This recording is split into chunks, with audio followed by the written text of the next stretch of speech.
Mountains remember what men forget. Lakes hold reflections of those who vanished. Old train tracks lead nowhere, yet carry whispers when the wind passeth through. Even the roads, twisted like scars across the land, hold secrets beneath their asphalt skin. We live in a world bustling with noise, with cities that never sleep, and lives that are always connected. But just beyond the edge of our busy days, there are places that hold the quiet echoes of the past. These are the forgotten corners, the silent witnesses to stories that have faded from our collective memory.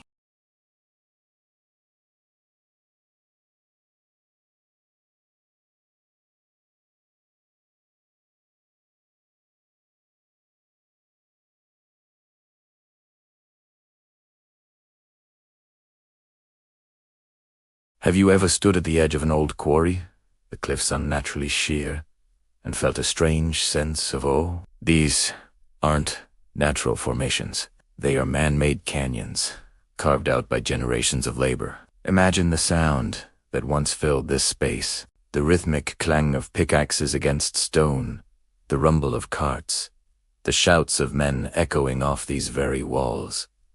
Each scar on this rock face is a testament to a day's hard work, to a life spent wrestling with the earth.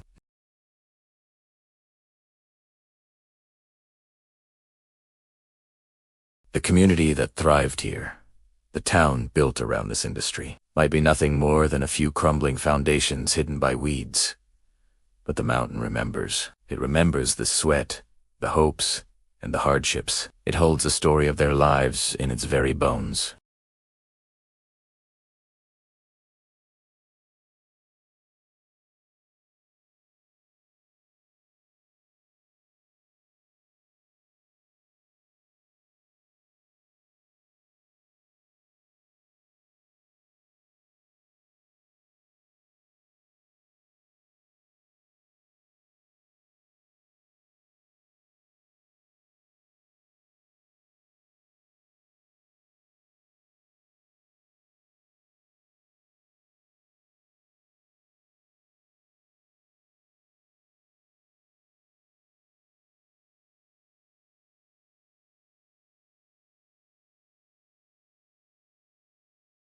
The lake holds the reflection of a life that was, a community sacrificed for progress.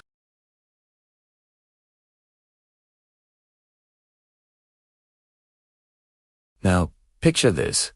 You're hiking through a dense forest, and you stumble upon a pair of rusted rails, half buried in dirt and moss. These old train tracks seem to lead from nowhere to nowhere. The trees have grown up between the sleepers, reclaiming the path. But close your eyes and listen. When the wind blows just right, can you hear it?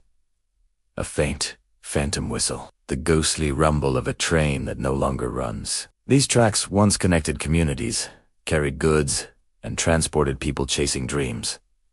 They were arteries of commerce and expansion. Maybe this was a logging line, hauling timber from deep within the woods, or perhaps it served a mine that has long since been played out. The towns it served may have vanished, the industry it supported, a thing of the past, but the tracks remain, a skeletal reminder.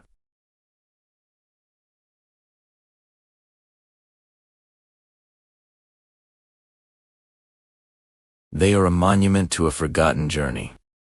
What about the roads we travel every day? They seem so modern, so functional, but many of our highways are built on top of older paths.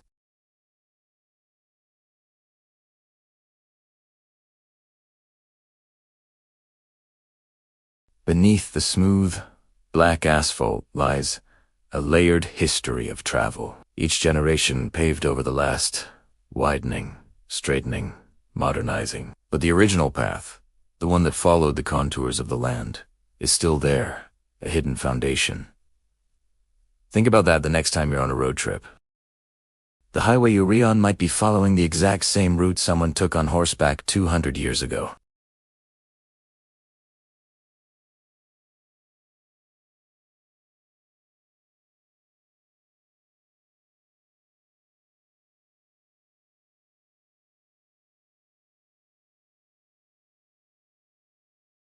Let's venture into the city for a moment. We walk past old buildings every day, but do we really see them? You might see the original facade of a Victorian hotel, a faded sign for a business that closed a century ago, or the ornate stonework of a forgotten theater. These buildings are like history books standing on our street corners.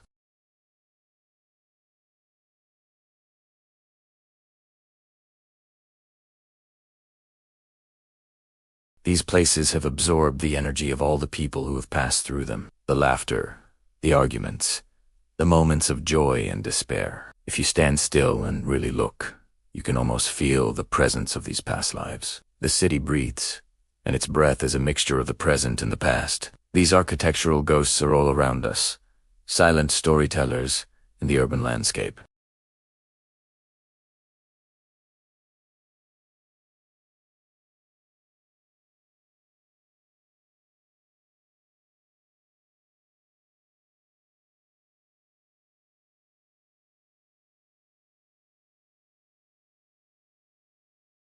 A Roman coin found in a British field tells a story of empire, trade, and conquest. These accidental discoveries remind us that the ground beneath our feet is a vast, unread archive. We are constantly walking over history. Battlefields are now peaceful pastures. Ancient settlements are now housing developments. But the evidence of what came before is still there, waiting to be found. Each artifact is a key, unlocking a small part of a much larger story. A tangible connection to a person we will never know, but whose life has momentarily touched our own. Even the names on our maps hold clues. A place at Miller's Crossing tells you there was once a mill and a ford. King's Harbor hints at a royal visit or a strategic port. These names are linguistic fossils, preserving a piece of the past in our everyday language.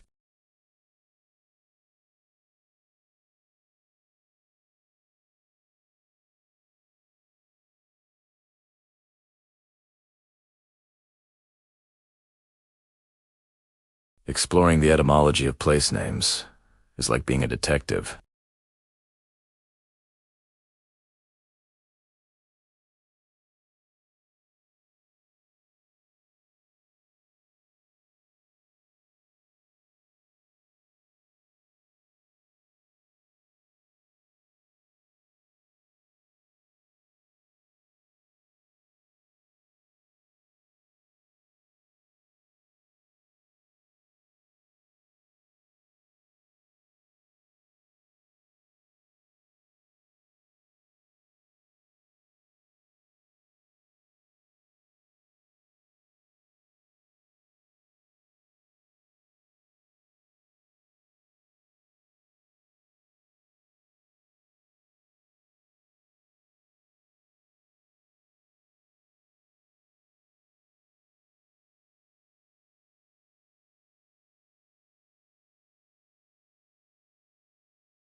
All it takes to find them is a little bit of curiosity and the willingness to hear the whispers of what has been forgotten. Thank you for joining me on this journey through the echoes of the past. If you enjoyed this exploration of forgotten histories, please consider liking this video and subscribing to the channel for more stories hidden in the world around us. Let me know in the comments about a forgotten place you've discovered. Until next time, keep exploring.